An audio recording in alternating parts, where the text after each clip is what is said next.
Welcome to the Westminster Institute. I'm Robert Riley, its director. Today, I'm delighted to welcome back to our program Grant Newsham, who is a senior fellow with the Center for Security Policy. He is also a research fellow at the Japan Forum for Strategic Studies, focusing on Asia-Pacific defense, political, and economic matters. Grant Newsham is a retired U.S. Marine colonel and was the first U.S. Marine Liaison Officer to the Japan Ground Self-Defense Forces. He also served as Reserve Head of Intelligence for Marine Forces Pacific and was the U.S. Marine attaché at the U.S. Embassy in Tokyo on 2 occasions.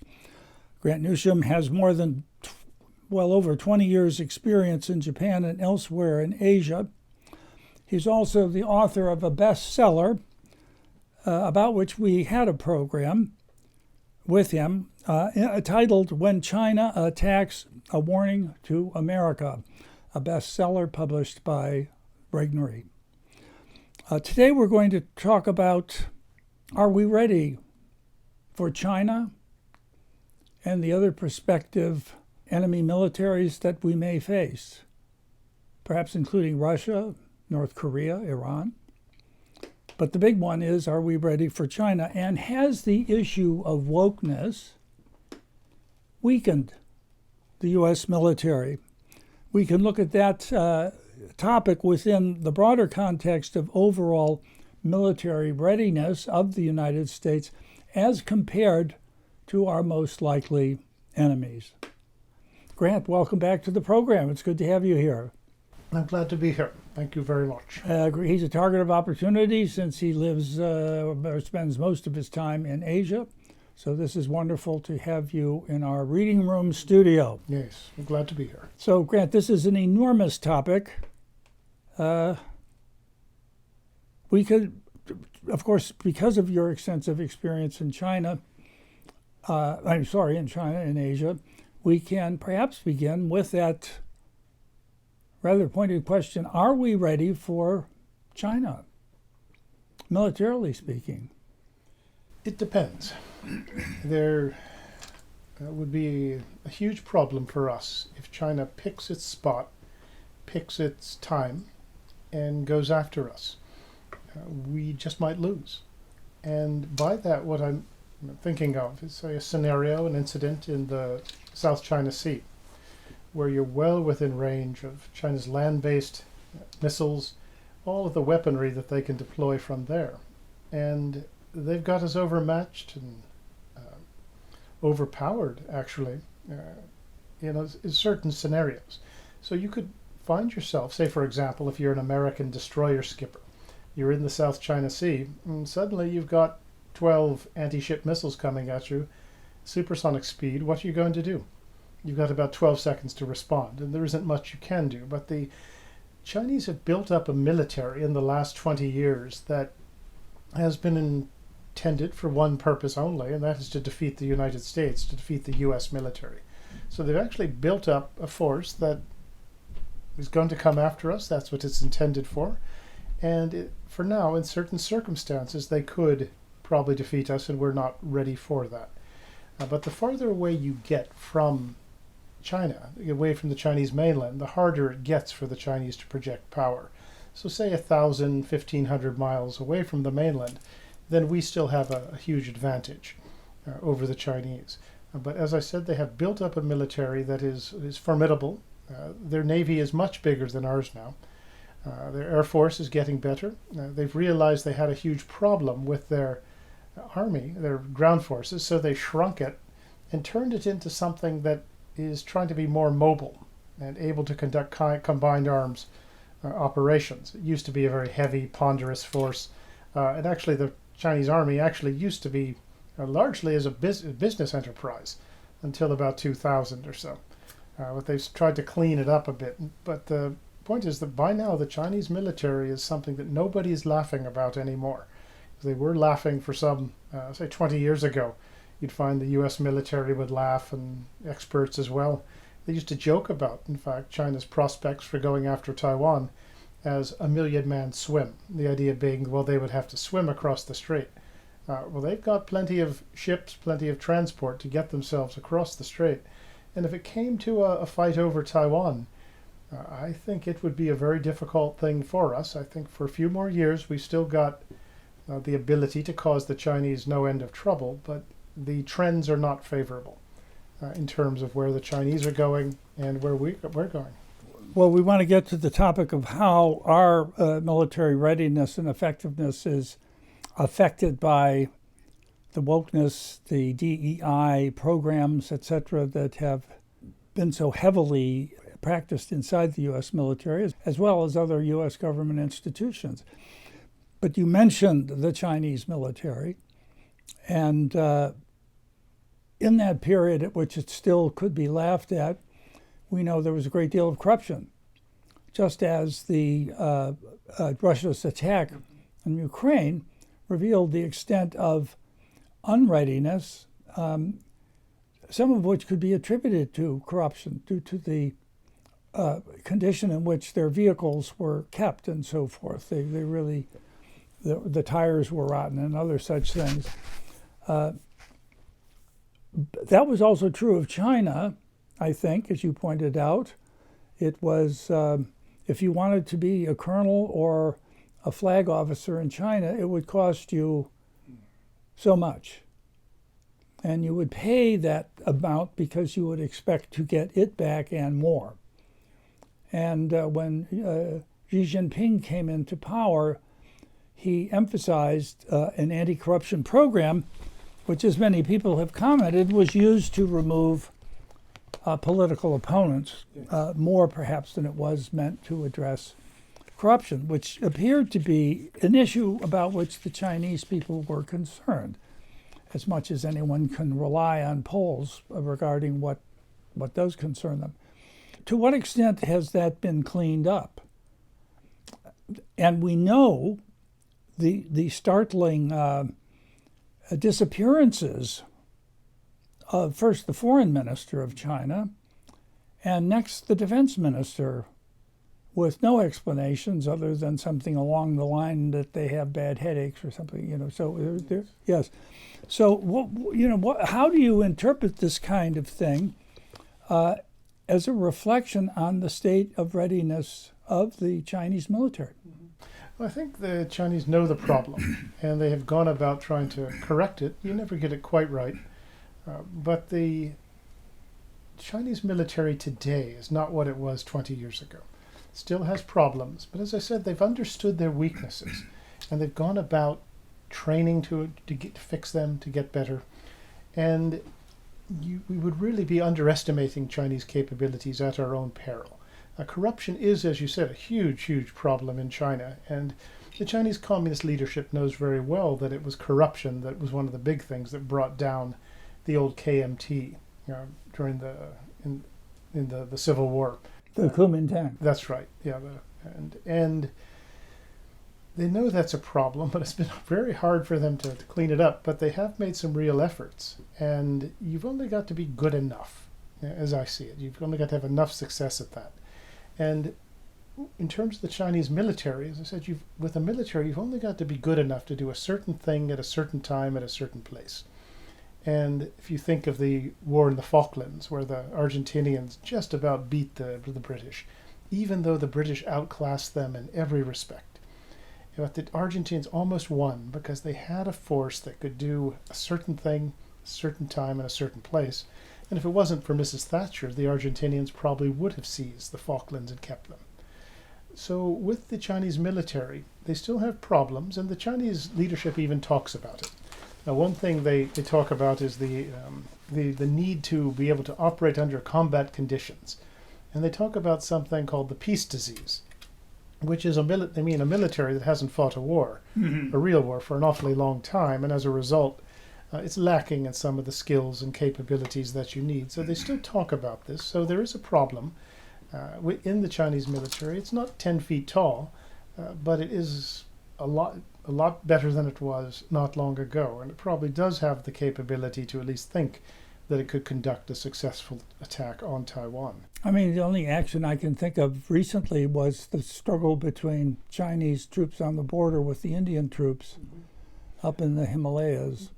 Well, that's is about it. But if you look at all the activity around Taiwan, for example, this is excellent training for an actual war, and that's what they're doing. Is they're getting the Air Force, the Rocket Force, the Navy, and even the Army able to do amphibious operations, and they're putting the pieces together. The way a baseball team, for example, you might have the pitchers and catchers practice. You'd have the outfielders, the infielders, and they would each do their bit, and then they'd come together as a team, get on the field, and actually play together. And that's what the Chinese are doing. So they're capable of combined arms operations. Yeah, unfortunately, yes. You know, but not perfect. They haven't mastered it, but they are able to do this, and they've shown us around Taiwan that they are able to combine the air, sea, and ground components, and also you throw in the rocket force, cyber. There's a space part of this as well, and so they put it all together. And it just has to. If you're thinking of Taiwan, all you have to do is to be able to take Taiwan, bring it into submission. And at the same time, you have to get the Americans to stand back. And they are trying to do that. They've got, for example, long-range hypersonic missiles and other missiles that they claim are carrier killers that have been developed to sink U.S. carriers. So if they can keep the American carriers at a distance, they've got an advantage. But also they have a nuclear force that is actually much bigger than all the experts said it was just a couple of years ago. And anyone who said it was bigger than it was ridiculed and humiliated. And then one day, about a year ago, the experts said, well, they seem to have twice as many as we thought they did. And they're on target to have this many by 2030, which means they've probably already got that many and will have more.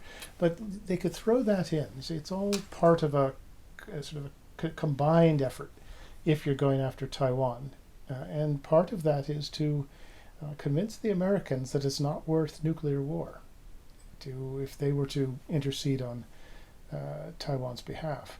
But unfortunately, this military has gotten a lot better, and it keeps getting better, and also it keeps getting bigger, which is another thing. The Chinese have been pumping out about 5 ships for every one the Americans have, and their shipbuilding capabilities are impressive, whilst ours have dwindled. Well beyond what American shipyards can do. We only, have 2 shipyards that'll take how long to build a new submarine? Well over a year. It's interesting. I mean, I don't know if this is the proper moment in the program to interject this particular issue about our diminished industrial capacity, which has been revealed by the supplies and support we've been giving Ukraine, where we now have a acute shortage of weapons and munitions that will take us years to replenish because of the diminishment of our industrial base. And it simply takes a long time for some of these defense industries to add a new production line. And of course, they need contracts to make it worthwhile for them to add that extra line. And of course, it's not just the United States, but Europe and our NATO allies. It's come as sort of a revelation to them that their industrial base is close to non-existent, that they don't have enough of what Ukraine needs to give it to them, because they're bare bones and they don't have the industrial capacity to produce these weapons or these munitions, as Russia does. Russia keeps cranking them out. Now, China, in that respect, as you pointed out, in terms of shipping, eclipses the capacity of the United States. But how about in other areas? They seem to be able to produce all sorts of hardware and ammunition, weaponry as well. And the Chinese do know how to make things. We've seen that in the commercial perspective, but militarily as well. And they make good enough stuff. And as I said, we've spent 20 years and sort of squandered the chance to maintain our lead. We almost let our industrial capabilities atrophy. We've sort of focused our military on fighting these wars in Afghanistan and Iraq instead of big wars against enemies like China. And in the meantime, the Chinese took advantage of that and have just gone all out. And you do have, some ways it's unfortunate, but you have to hand it to them, because they've done pretty well with the opportunity we've given them. And of course, the irony is that we've funded a huge amount of it, and a lot of our technology is in these Chinese systems.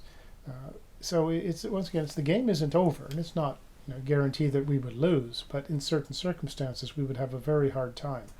And the Chinese are looking to have a global military, one that can operate around the world just like ours can. And they are well on their way towards that, and they're setting up the infrastructure around the globe. It looks like commercial infrastructure with ports and airfields, etc., on every continent. And when the time comes, you'll find that those work just as well for the Chinese military. And they've got a huge, their commercial shipping is much more, it's a lot bigger than ours. And those too also have a military use to them, but also the commercial shipping is an economic strength for a country. We've allowed ours to lapse much more than we should have. And we have other disadvantages which we can address now in this effective wokeness and DEI programs on the U.S. military. So I was looking at a report recently that said the Air Force is 10% behind on its recruitment. And last year, the Army missed its recruiting goal by 25%. And they expect this year to even be worse. The Navy, Air Force, and Marine Corps began the new fiscal year in October, 50% below their normal recruiting numbers. This is quite disturbing. We know the Chinese, as you said, are increasing their military, and they don't seem to have any recruitment problems. Some commentaries make the point that this reflects the youth unemployment in China, and therefore they find the military an attractive proposition. Of course, that's true in the United States too. When there's high unemployment among the youth, they look at the military more readily than they might otherwise. But nonetheless, they don't have a recruitment problem, and we do. Now, to what degree do you account this problem to the reaction against the wokeness to which they would be exposed if they do go in? I think that's part of it. It's easy to dismiss it, and I've seen the top brass on the news and saying, "Oh, there's nothing to it." No. Well, if you served in the military and you sort of stay abreast of things, and you even talk to people in the military now, you know people who are, clearly it has had an effect. If you have people like me who, for example, who would have to think, if a youngster asked them, should they join the military, if I would even have to think about answering that question, it gives you some idea of just how things have gotten. And it, as I say, it has had an effect. And particularly, I think when you have your top leadership, civilian and military, who basically suggest that, well, they don't like the people who join the military in the largest numbers. They think they're extremists, violent extremists, and when you have things like a force-wide stand-down in order to understand violent extremism, which everyone knows is directed towards a certain political persuasion, a certain people. Well, why would you join the military and go die on behalf of people who don't like you, who think you're deplorable? You're from flyover country. And this, especially if you have this demographic, these people who died at twice their per capita numbers, or twice their numbers, in Afghanistan and Iraq. And now you're being implicitly told, we don't trust you. And also we're going to be on the alert for people who have incorrect thoughts.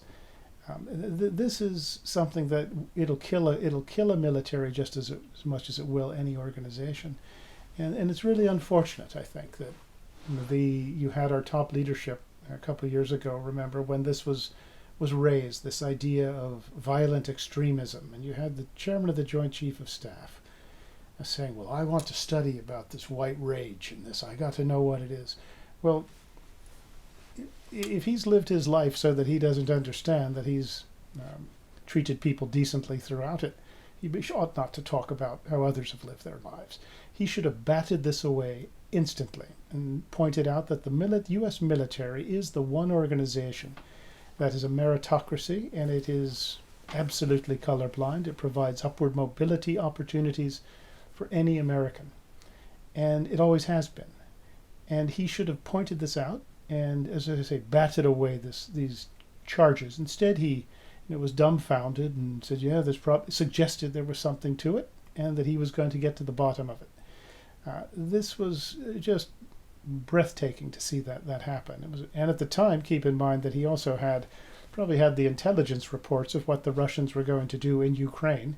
But he said the biggest problem that he saw was white rage and violent extremism. This is something that I suppose it makes you understand why we didn't do so well in Afghanistan and Iraq with that kind of leadership. And I'm not being mean here, but you really have to be very careful about the psychology of a force. And once you start to break it down and you suggest that some part of your unit, some part of the force is not trusted, it's unreliable, they're bad people, and that other parts deserve special treatment for whatever, that you will tear it apart, and tribalism's never a good thing, and certainly not in the military. Well, I mean, just from my own limited experience of serving in the military many years ago when it was still a draft situation in the late 1960s, where obviously the thing most on everyone's mind was Vietnam, I experienced exactly what you described. I want to mention, Grant, because you do, that one of the books that the chairman or someone at the top recommended or said he was reading was by Kindi. The ideology that Kindi is promoting is a racist ideology. It's racist anti-racism. And as you said, it's a form of neo-tribalism, which is destructive of the principal tenet of American life that all men are created equal. We are an anti-tribal regime founded on principles inimical to those, so that the leaders of our military would promote or recommend these ideas is very shocking in the extreme, and is hard to account for, except that they themselves have been subjected to graduate studies and universities that have, let's say, educated them beyond their intelligence, so that they are able to say these nonsensical things and not have the critical perspective to see what is so profoundly wrong with them. Yeah, I believe the Chief of Naval Operations, Admiral Gilday, actually put that book on the recommended reading list for Navy officers.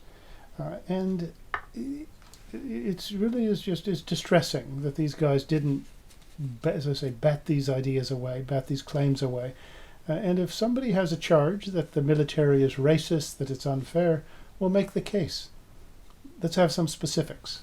Instead, they had the top officers absolutely flummoxed when presented with a charge like this. And as you mentioned, if you've ever seen, say, a Marine platoon, it's probably got 8 different nationalities in it. There's probably 12 different languages that people speak. And it's just the way it is, and nobody cares. In fact, I would suggest if there was an officer or staff NCO who was a racist, he wouldn't last for 5 minutes. Absolutely you could not do this. No. But what you're going to find now, if this plays out, is you're going to have a situation where really the dirtbag in any unit now all he has to do is claim racism. Say the first sergeant is a racist, the lieutenants are racist, the captain is, and everything stops. And this isn't what you want, how you fight a war and win. And the Chinese must absolutely love what they're seeing. And I hope we can get out of this. But also it's worth remembering that this is nothing new. At the end of Vietnam and into the 70s, these kind of sort of social engineering, social justice ideas were prevalent in the military. And partly as a result of Robert McNamara's so-called Project 100,000, which thought that they could help American society and help the military by allowing 100,000 recruits from the lowest mental categories to join the military. And all this was trouble. And one of the things that was done to try to address it was this program called Human Relations. And you would have what amounted to communist struggle sessions, where everyone would sit around, including officers and the people, and basically the enlisted would tell them what they thought of them.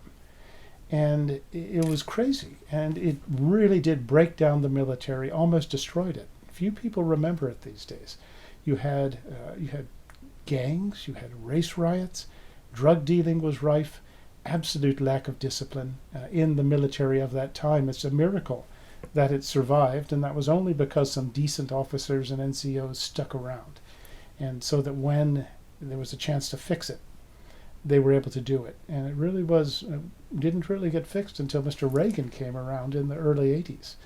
And that's how bad it was. So this is nothing, what we're seeing today, you can see, as I say, it's nothing new, and you can see where it can lead us if it is allowed to. Well, I was on active duty in the late 60s in an Army Cavalry unit, and we didn't experience really a lot of that. It was Fort Lewis major jumping off and return point to Vietnam. And so we received in our unit a young man from the Kentucky Hills. So he had just done his duty in Vietnam. So he was in our tank platoon. So and he was part of this 100,000, which I always thought was just a cannon fodder program. You can't get enough people to feed into Vietnam. We'll take ones who are at the bottom of the education ladder, and their bodies, send them in. That was sort of the disdain with which I regarded the program. So here I have a person from it. We got into a tank, and I started showing him how it worked and what everything was for. And I said to him, now, if you have any trouble remembering what I've just said, here's the tank manual, and you see, open it up. Here is there's an index and gun control system. Go to page 35, and here it tells you exactly. So I was talking like this. I was looking at the book, and then I looked at him. And of course, I discovered he was functionally illiterate. But there was a program I could put him in to help him. I said, Corporal, you've served your country. Now your country's going to serve you. You're going to get the help so that you can read. So that's what we did. But that was an example of the very thing about which you were speaking. Fortunately, in our unit, we didn't experience racial tension, gangs, or drugs. It was still pretty cohesive. But there one thing that did distress me, and then I'll stop reminiscing. I mean, this is not all to the point, was I saw the finest officers leaving. I saw the West Point guys who had been in Vietnam getting fabulous offers from corporate America and saying, well, the heck with this. We're not being treated well here. So off they go for a much better deal. And it's not as if these men were not patriots and hadn't done some tough stuff. But I thought if you're losing your academy officers, you're in trouble for the future. Now this pertains, I'll get back to current affairs, and we see that in our military academies today, applications to the Air Force Academy dropped by 28% for the class of 2026. 28%. The Navy Academy by 20%, and West Point by 10%. You know, in a country of 330 million, we've got enough people to fill up the military. And You when would it think. and when it is coming this short, you know, something is wrong beyond and the usual excuses. Well, the economy's good, the economy's bad, and part of this is, and I have seen this, and if it plays out as it's of course anecdotal, but I have just seen that so many people that I know and that I've heard of who just have this bad feeling about things and are not, and so I say I would end up recommending someone join the military, but there's plenty of people who would say no. And particularly, you know, if you're, say, youngsters are going to join as, say, the infantry, enlisted, you know, why should they? You know, if all you know is, well, the top guy said he doesn't like my son or my daughter because of what they look like, or he suspects them of something.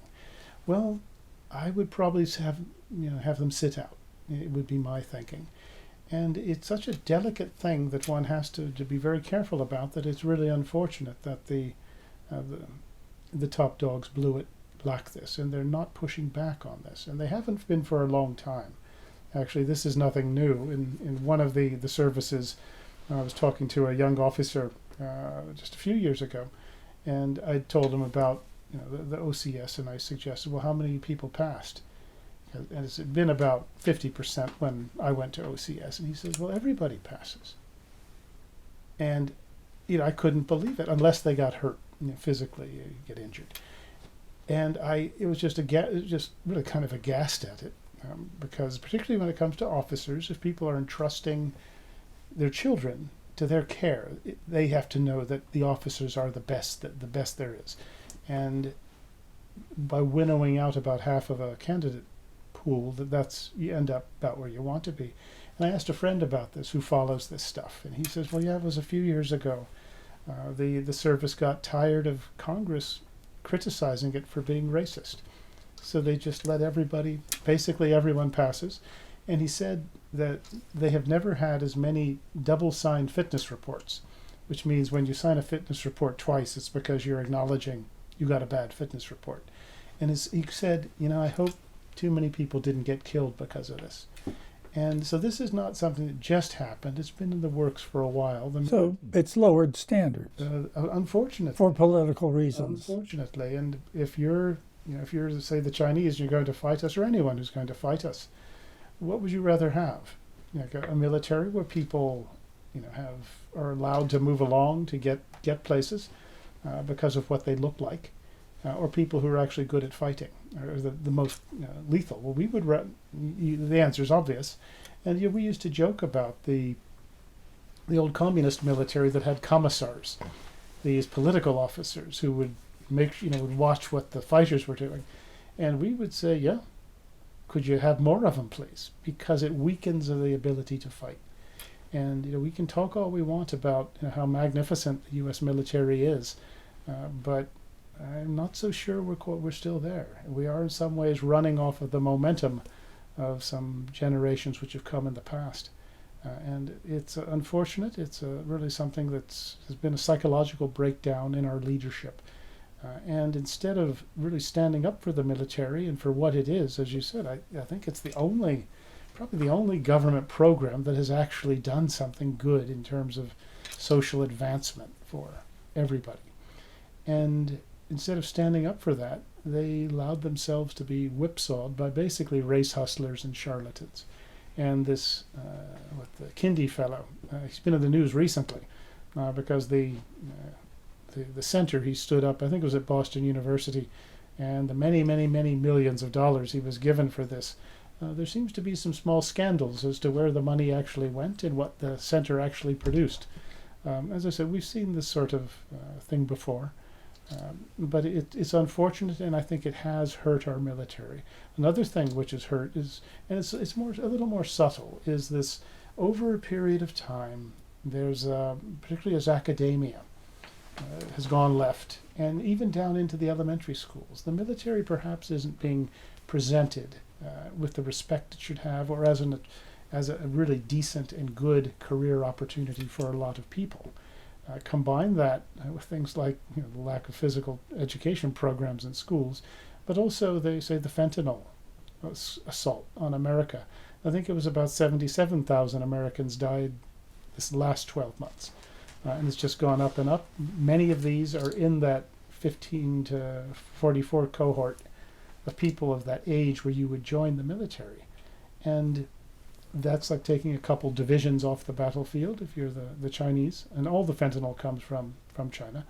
And you have, the figures say, is about 22% of Americans who would be eligible to join the military are actually physically and mentally qualified. And of those, the ones who would actually want to serve, it's a tiny percentage of that.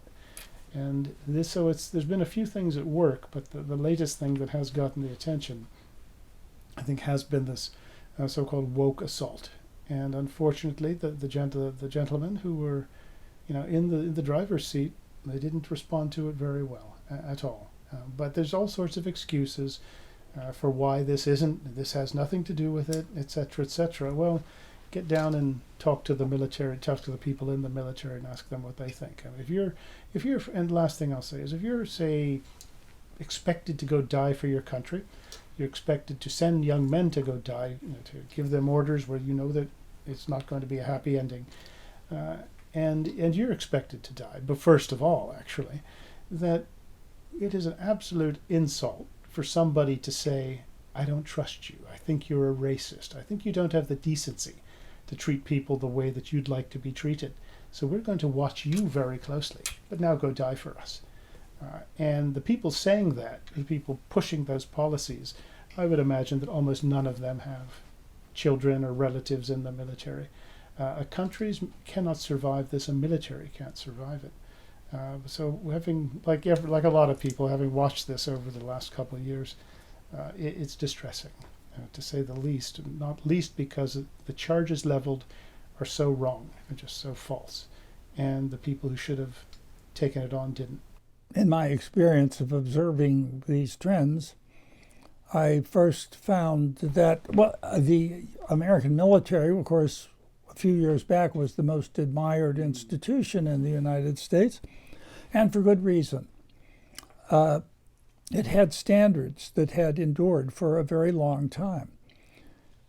Now, as the ideological program progressed, it took other institutions, the educational institutions, the business institutions, the boards, the other social institutions.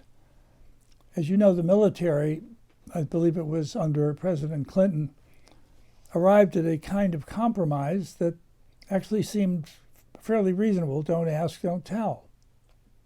Just, that's not part of the program. So just, no one will ask you, and you don't tell. So if the military is number one for you, this could be handled that way. But that wasn't acceptable because the purpose of the ideology was to make the institution conform to the ideology at whatever cost. The point was never the military mission and being capable to perform it. It was to have the military bend the knee. And at that time, you, Grant, have spoken at this vacuum, this absence of any senior officer, flag officer, saying this is wrong, this is hurting military readiness, we won't be able to defend our country as we ought if this is allowed to continue. At the cost of his career, he says that, and of course he would be disciplined and removed. I was a close friend of a former admiral at the time that Panetta was Secretary of Defense and was pushing this agenda further into the military. And I watched online the presentations in the auditorium in the Pentagon, a room I know very well, as I'm sure you do. And it was shocking. And this admiral was fulminating that no flag officer objected. Same thing. And why not? Well, they have their own career. So just be from a selfish perspective, I'm going to stay in because I'm senior and I just have a few years. Or this other explanation that, this is a bad thing, but it will be worse if I leave. At least if I stay in, I could possibly, have it not be as damaging as it otherwise might be, right? That's usually just a rationalization because I don't think they end up offering any resistance. So the cap size of the senior officer corps in the light of this is one of the great achievements of the ideology. I'm just going to point out that I'm talking here about a Heritage Foundation recent poll, and also I've been referring to statistics throughout this program from the report of the National Independent Panel on Military Service and Readiness. So this poll said over 2/3 of active duty military surveyed said they witnessed politicization in the military. And 65% of active duty personnel are concerned about growing politicization of the military. Their most selected areas for concern were, quote, an overemphasis on diversity, equity, and inclusion programs, right? That was 40%, 41% concerned about that. What you have just spoken to, reduction of physical fitness standards to promote equity, 41% concerned. And requirement for the military to pay for abortion-related travel, 40%. Over half the non-active duty military personnel also said they believe that the military has become too politicized. Here, let me just refer to these and have you comment. This is active military members' concerns about politicization. So to what degree have you witnessed a growing politicization defined as becoming political in character as opposed to neutral of the military? Combined total of significantly or somewhat 68%. To what degree are you concerned about the growing politicization of the military? 65%. To what extent would politicization of the military impact your decision to encourage your children to join the military? 68%. That's shocking. Yeah, it is. There's no question about it. I think the response will, of course, be, well, that's a bogus survey. It's not true. These people don't know what they're talking about. That'll be the response, but it's, of course, wrong. It's a problem that tends to play out over time, and you don't quite see the effects of it until little time has passed. But certainly now I think we are.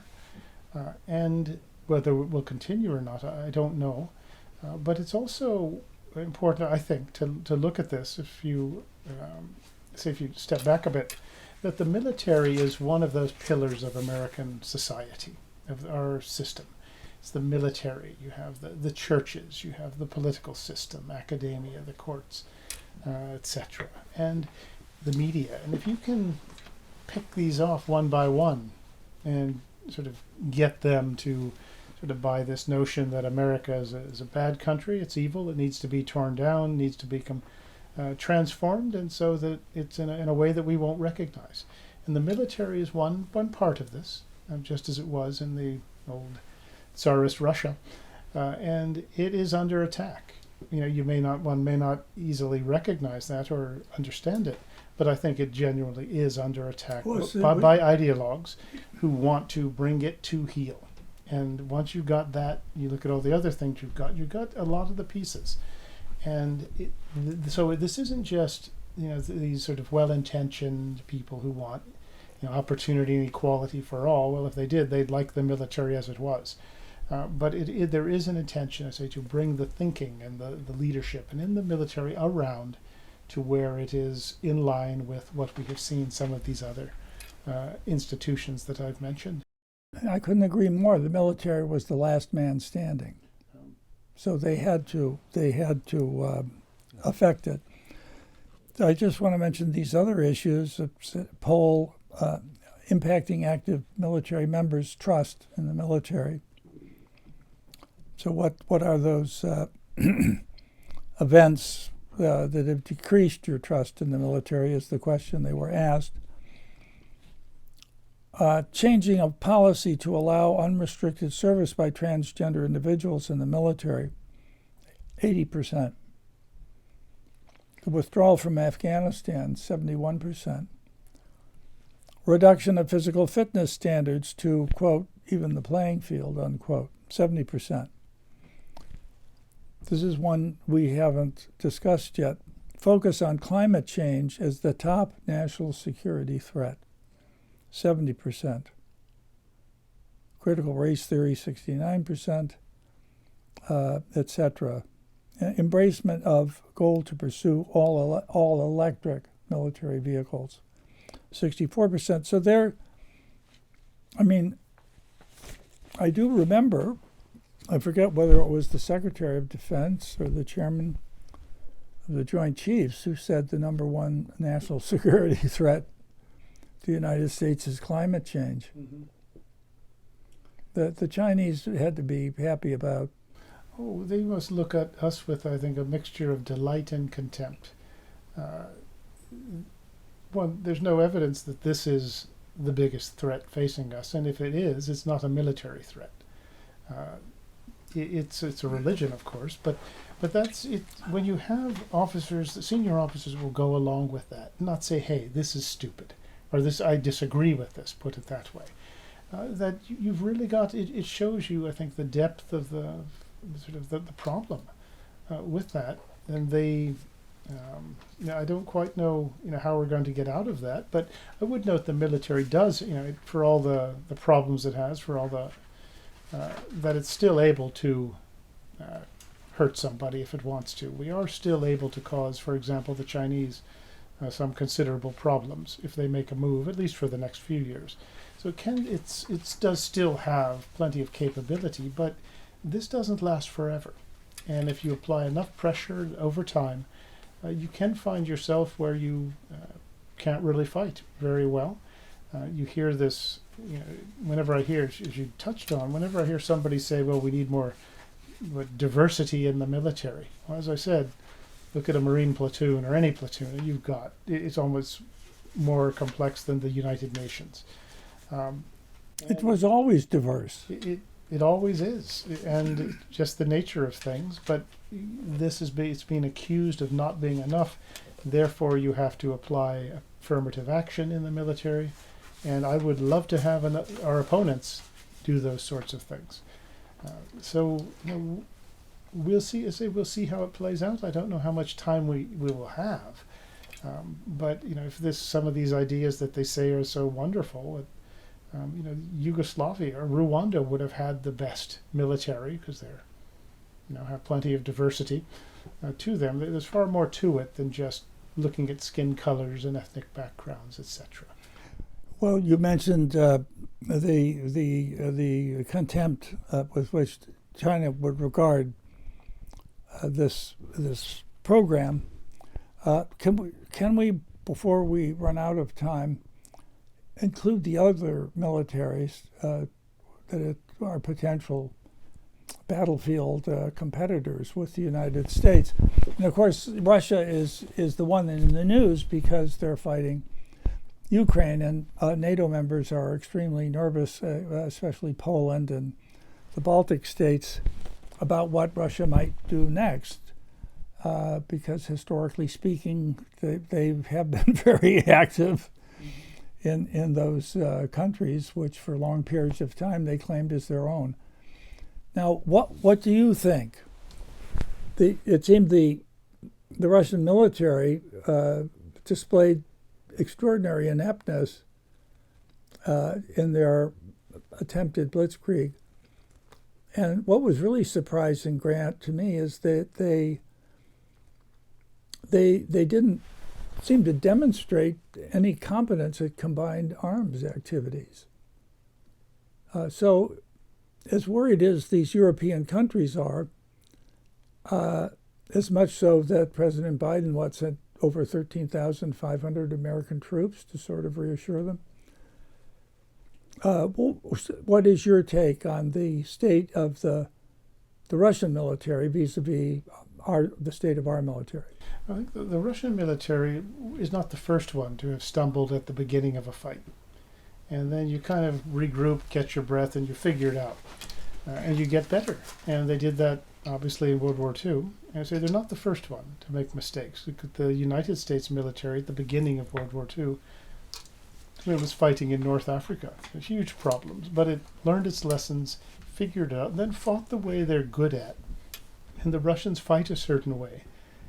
And it's not necessarily the way we do, but they're good in defense. And also they do have the ability to conduct offensive operations in sort of a grinding way. And the prospects for them, I would not dismiss them. There's a tendency to do that. Fortunately, I think the Finns and the Swedes are going to join NATO if they haven't already. It's nice to have them up north. But the Europeans are no longer going to have the luxury of thinking that they have no enemies. They have nothing to worry about defense-wise. The Russians are still capable of causing a lot of trouble. They do have good special forces, fifth column activities, and they're good at political subversion. So I wouldn't rule out them making a move in the future sometime. So I say they looked bad at the beginning, but I think they've gotten better. And I'm afraid that when we had the Ukrainians who've done all the dying, when they had their opportunity about 9 months ago when they'd broken through, I think we didn't capitalize on that quick enough, and that window might have shut. So now it is this grinding fight against Russian defenses. So they're not bad.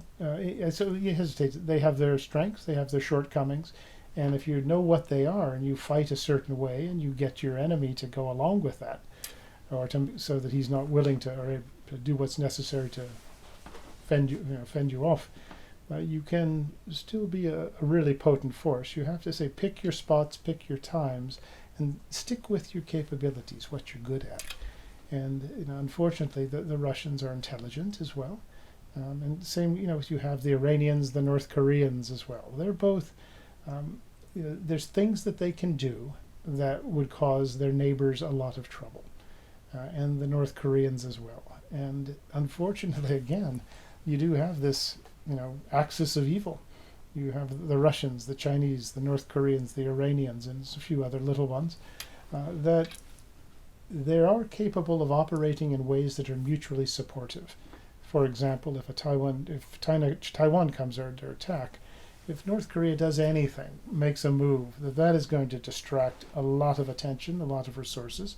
If Russia just sails its navy out to the north, Japan's going to be occupied with that and can't devote their resources, their attention down south. So they are capable, as I said, of mutually supporting activities, and you've only got to be good enough to do a certain thing at a certain time at a certain place. Perhaps the recent naval joint operations between China and Russia were sending that message subliminally to Japan. I think it was. I think it was pretty in your face. Yeah. And the Japanese got the message. They are worried about this. They have follow it very closely, of course, and they know what the threats are. Even we know it as well. So it's not as if the U.S. doesn't recognize it. But for all of the threats we face, you have to ask yourself: are our pilots getting enough flight time to stay current, so that they can fight well? Do we have enough aircraft? How about our ships? Do we have enough ships? Do we have enough long-range missiles that are better than what the enemy has? Do we have enough of those? Do we have enough places from which we can operate in the Pacific? Do we have the war stocks, like you were talking about? If there is a fight, how long can we fight for? And what if our partners, what if our allies ask us for our ammunition, for our weaponry. Can we do it? Are we able to actually fight alongside and in a coherent way with our partners, with our allies? Say the Japanese, the Australians, some of the Europeans. Can we do this well? Those are the questions that one needs to ask, in my opinion, and the things to make sure that the answers are good. Unfortunately, most of them are not good yet. And everything else, when it comes to sort of chasing racist boogeymen in a military, is a distraction, and it is something that makes us less able to win and prevail. I believe I saw recently, if I recall correctly, statistics that if there were a war with Russia and NATO, we'd have enough ammunition for a week. Could be. I don't know, but it could be. Yes, I would. You'd definitely have to double check that. But the Russian invasion of Ukraine seems to at least have had a refreshing impact on the Europeans that this is serious, that they now have to do something. They have to see to their own defense. They took their membership in NATO as a kind of get-out-of-jail-free card, that we don't have to maintain our military establishment because the United States is obligated to defend us. So they'll defend us. So we eliminate, half our Air Force. We reduce our tank force to almost nothing and keep it in storage. Great Britain has disarmed.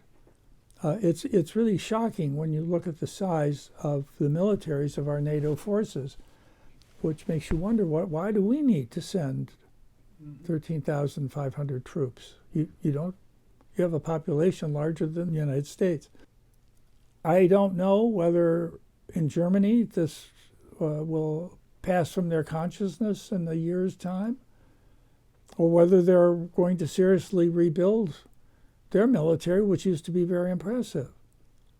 Otherwise, as many critics say, NATO really isn't a serious operation. I mean, they certainly pat themselves on the back often enough, saying this is the most successful military alliance in history. Well, why? And what has your contribution been to it?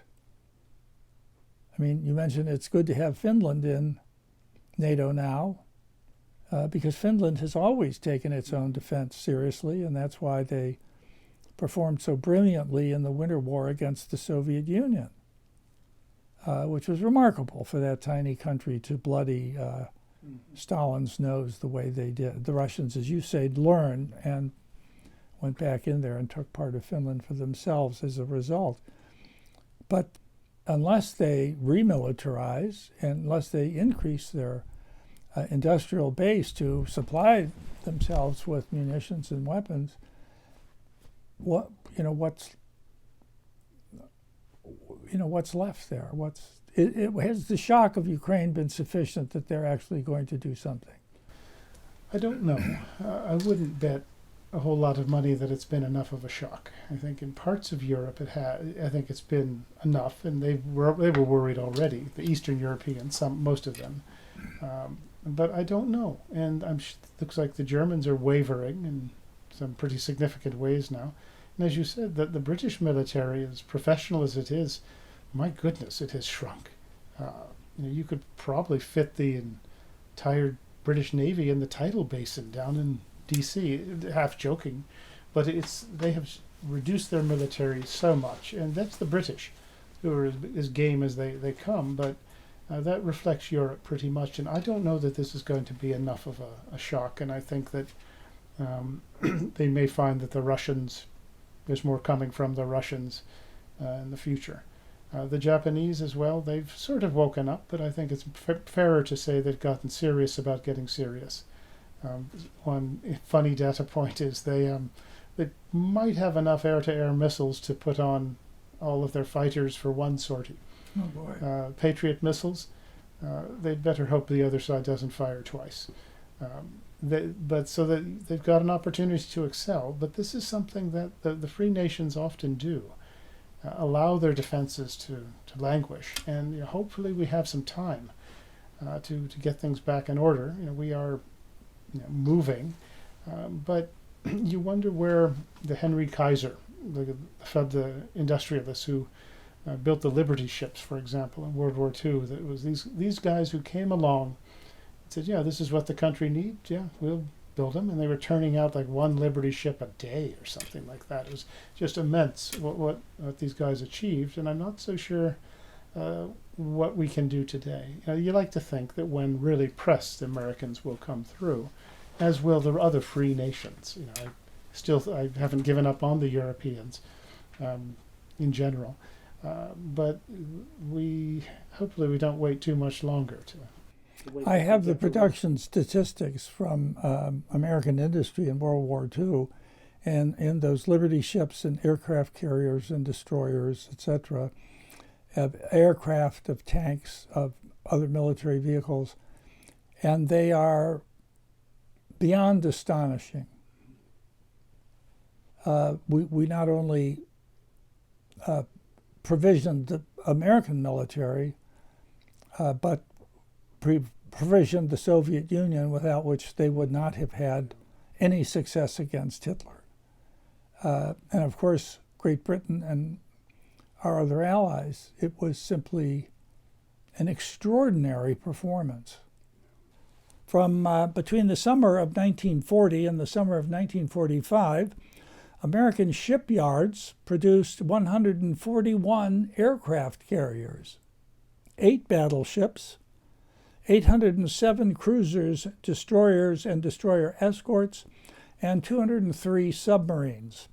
American auto manufacturers and other industries converted their assembly lines to produce 88,410 tanks and self-propelled guns, 257,000 artillery pieces, 2.4 million trucks, 2.6 million machine guns, and 41 billion rounds of ammunition.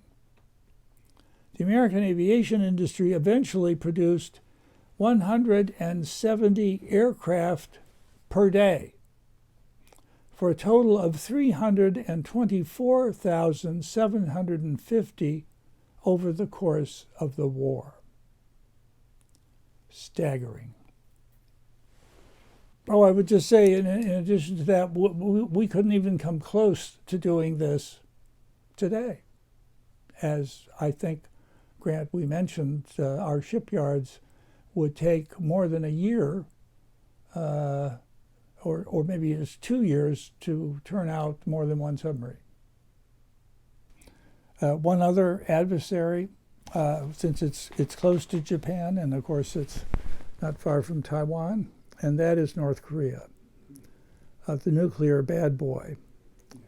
Now, they have a rather significant conventional military on top of it, a very large army. They have a huge amounts of artillery that are dug in, and just with artillery, much of it can reach Seoul. At a decent fire rate, they could reduce Seoul to rubble within, I think, 12 hours or so. Not even speaking of their nuclear capabilities. However,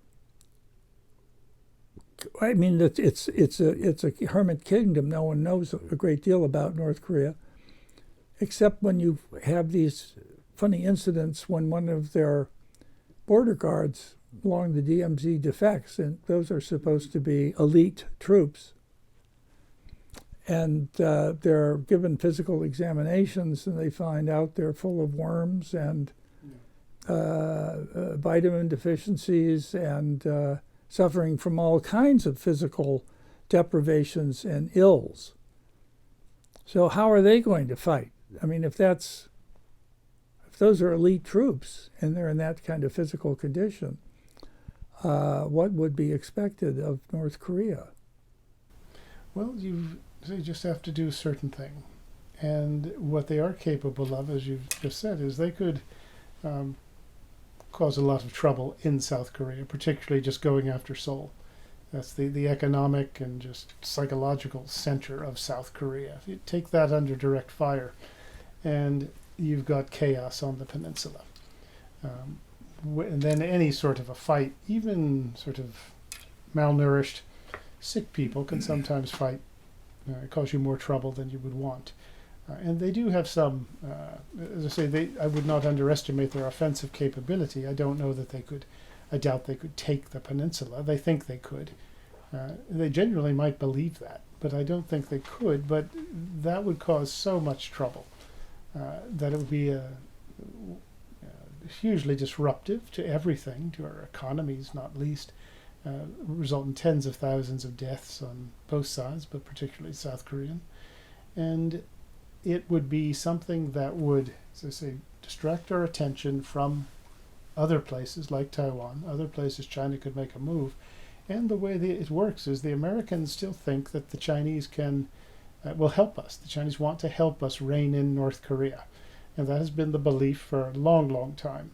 And there's not a shred of evidence to suggest that they do. In fact, the Chinese like having North Korea around as a potential troublemaker up there. It distracts us, devotes resources that otherwise could be applied directly to China. The North Koreans have, of course, been providing resupply to the Russians since early on in the war in Ukraine, and now they're even providing more things more openly than they were. And it's believed that the Chinese are restocking the North Koreans. China, if it wanted, could sort of turn off North Korea in an afternoon if it just cut off oil, cut off food, and cut off everything else with the country. It couldn't survive without it, but they don't want to. No, they don't. No, so North Korea is it's a huge problem, and with the nuclear part of it, North Korea's nuclear weapons that have been steadily growing in capabilities, and they're getting better and better. They can make them smaller and smaller, fit them onto missiles, and the ranges and the accuracy are increasing. And this is just an engineering problem at this stage. The Chinese have, of course, helped the North Koreans develop all of these, and we haven't done anything much about it. So North Korea, one could have laughed at it at one point. This nation of dwarfs, malnourished dwarfs, is what you used to hear. But maybe. But they've also will have missiles that can hit Washington, D.C. with nuclear weapons on them. Not yet, but that will be coming over time, as once again, if the trends play out. And they don't always, but it does require some effort on our side to make sure that these trends don't keep going in a way that's to our disadvantage. But you say North Korea is a problem easily solved if we could cut them off and enforce real sanctions. But to do that, you've got to get the Chinese to cooperate. They have no incentive to do that. And so I've always wished that we would pool the People's Bank of China's license to operate in the United States. That would get China's attention. Say, well, here's your choice. Do business with US dollars and with us, or do business with North Korea. What's it going to be? It's up to you. But we don't do that. And if we're not doing that, we're just overlooking intentionally one of the most powerful levers that we've got. But there's been a lot of talk and fretting about China and North Korea, and we haven't really done much to address the problem effectively. I couldn't agree with you more that North Korea is as much of a problem as China wants it to be. And to have this view that China is our partner in trying to restrain North Korea is just an illusion that is shocking. But of course, it's one promoted by China. I was there on a small delegation sponsored by the Central Committee of the Communist Party Foreign Affairs Division. And at one think tank, as the meeting closed, this Chinese chap had the audacity to say, "You have all the influence over North Korea. We don't have any." And, we were supposed to behave politely, but the question was easily, isn't the country that supplies them with food and other essentials the one that has the most leverage over them, and that's not the United States, it's you. I mean, the audacity, well, we know how bold the Chinese are in stating the opposite of reality as if it were true without even blinking. And that was another case. And what is shocking is that some Americans actually believe that statement.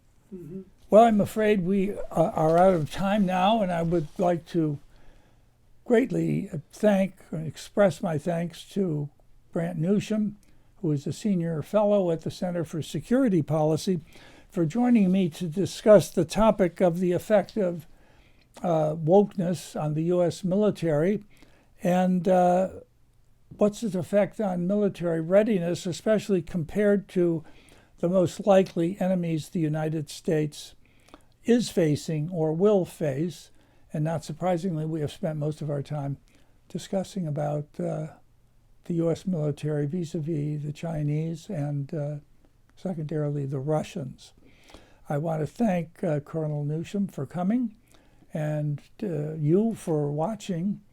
And I invite you to go to the Westminster Institute website or our YouTube channel to see other programs that we offer on the subject of which, well, China, Ukraine, Russia, and many other things, as well as the program we did about 6-8 months ago when Colonel Newsham's book was issued, and that was When China Attacks, A Warning to America. Well, again, thanks for joining us. I'm Robert Riley.